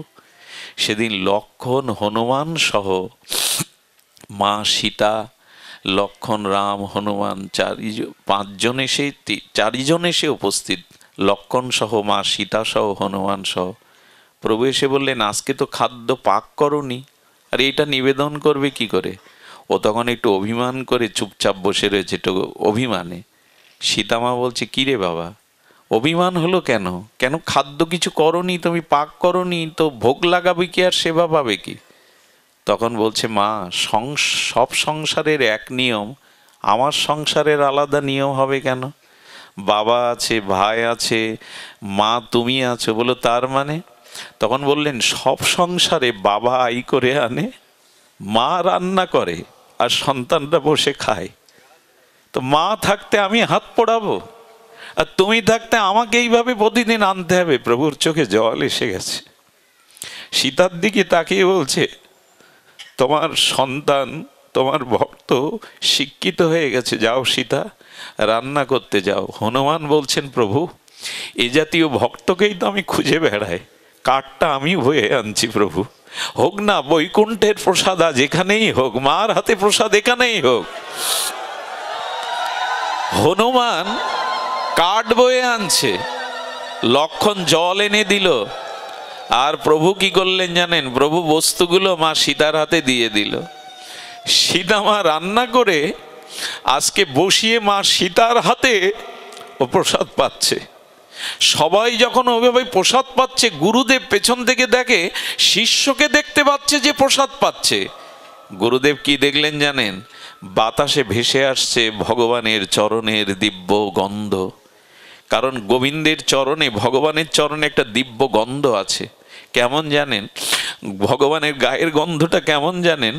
সদ্য প্রস্ফুটিত পদ্ম ফুলের মধ্যে যে গন্ধ থাকে, আর 100 বছর পুরানো চন্দন ঘষলে যে গন্ধ আসে, আর সুগন্ধি কর্পূর একসাথে করলে যে গন্ধ হয়, এর 100 কোটি গুণ দিব্য গন্ধ ভগবানের চরণ থেকে আসে। ওই গন্ধ পাচ্ছেও, যেমন ফুলটা আমরা দেখি না, কিন্তু বাতাসে গন্ধটা আমাদের কাছে আসে। গুরুদেব বললেন, শাস্ত্রে যতটুকু জেনেছে এ তো ভগবানেরই অঙ্গগন্ধ। তবে কি ভগবান এখানে এসছে? দৌড়ে গিয়ে বলছে, ওরে প্রসাদ পাচ্ছিস, তোর প্রভু কই, মা কই? বলে, এই তো পাশে বসে আছে। গুরুদেব আপনি দেখুন, এই তো আমার মা জানকী, এই হনুমানজি। বলে, না আমি দেখতে পাচ্ছি না।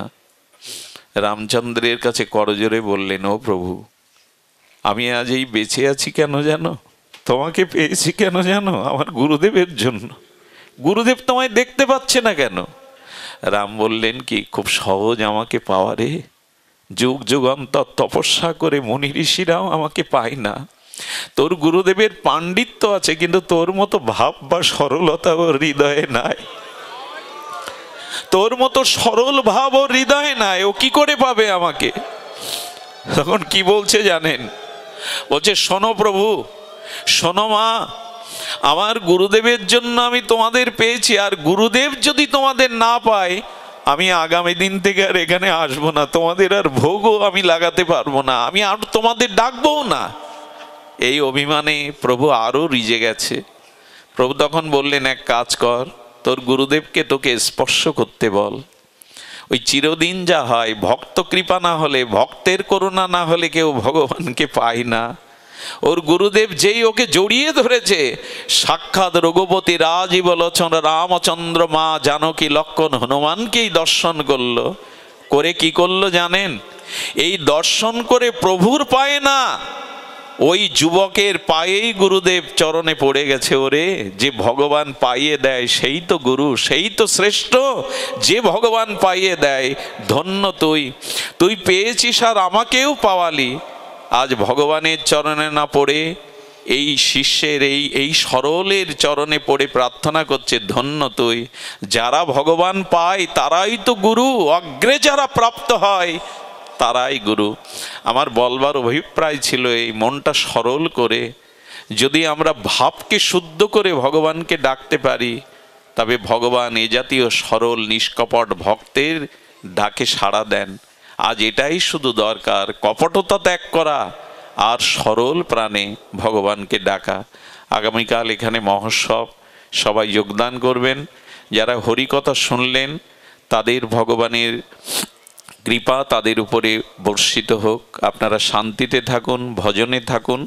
আর মাদিস আমার জন্য আপনাদের চরণধূলি বাতাসে উড়িয়ে আমার মস্তকে দিয়ে আশীর্বাদ করবেন, যেন আপনাদের মতো ভক্ত সঙ্গই বাকি জীবনের সময়টুকু লাভ করতে পারি। জয় শ্রী গুরু প্রেমানন্দে হরিবল।